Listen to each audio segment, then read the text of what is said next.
Hey gang, and welcome back. Before we get into this, I just want to thank you all for helping me pass 5,000 subscribers. That is insane, and you guys are amazing. I'll be posting another video for the 5K Q&A later on, so watch for that. This week, we're going to look at my top 10 favorite EDH auras. First up, let's look at some honorable mentions.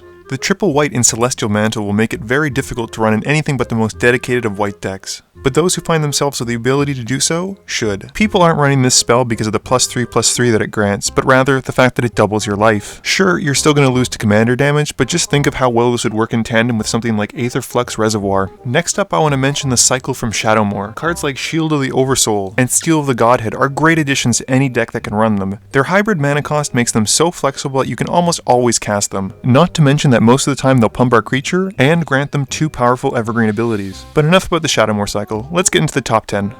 Number 10, Breath of Fury. A powerful effect with an unfortunate downside, Breath of Fury does what red wants to do always, which is attack. This aura can find a home in almost any red token deck, which allows us to put it on tokens and sacrifice them, not losing valuable creatures. I would consider it a poor man's aggravated assault, assuming you don't have the mana to get extra attack phases and instead have a surplus of tokens. Number 9, Eldrazi Conscription. I think it's safe to say that with the more mana you invest into a spell, the more results you want to get, and it's pretty easy to see why Eldrazi Conscription highlights this ideal. I love how with just one spell you're able to turn something as small as a Birds of Paradise into a massive Eldrazi, capable of threatening to take over someone's board by forcing them to sacrifice or taking tons of damage in the face.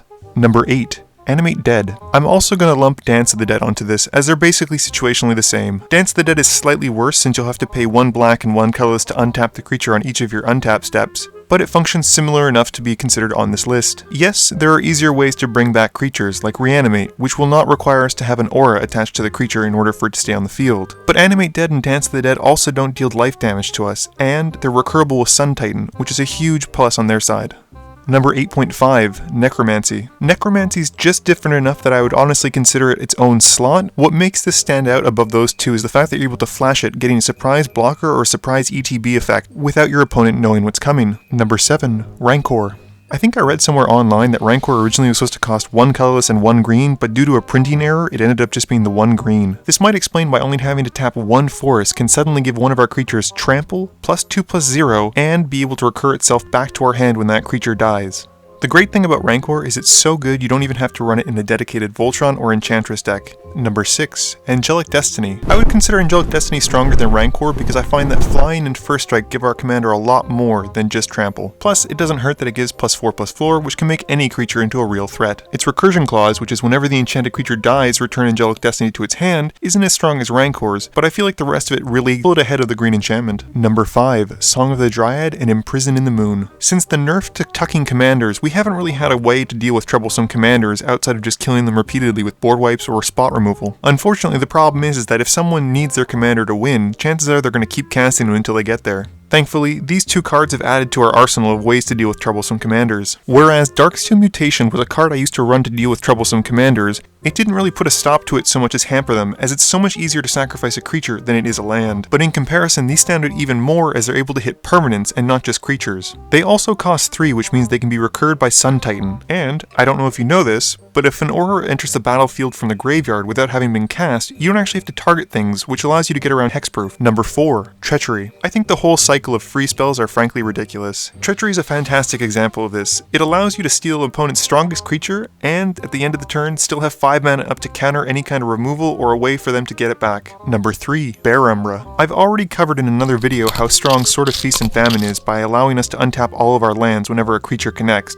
Bear Umbra is the equivalent of the sword, only in an aura form, plus it has its own unique spin. Both the sword and the aura give our creature +2/+2, but whereas the sword gives us protection from removal, Umbra is able to save our creature from death. The totem armor aspect of this card is often overlooked and forgotten by our opponents, and can easily lead to being blown out thinking they remove a key creature, when in reality they're just removing the enchantment. Number 2, Power Artifact. I've ranked Power Artifacts so high on this list because generating infinite mana is degenerate and will win you the game. Slap this on a Grim Monolith or a Basilisk Monolith and all of a sudden you're cooking with gas. For only 2 blue, you're able to fuel a lethal Exsanguinate, Blue Sun Zenith, or any other X spell that might win you the game. Number 1, Pattern of Rebirth. One of the strongest things you can do in Magic, and especially EDH, beyond drawing cards, is playing things for free. Pattern of Rebirth is such a strong card, it has enabled the creation of a new archetype in EDH, the Boonweaver combo. This combo features Boonweaver Giant and Pattern of Rebirth to essentially pull out all of our creatures from our library onto the field. Now you might be thinking, that's great, but they don't have haste, so we can't swing in for lethal. Well, chances are if you can pull out all the creatures from your library, you're going to be able to find a way to win anyway.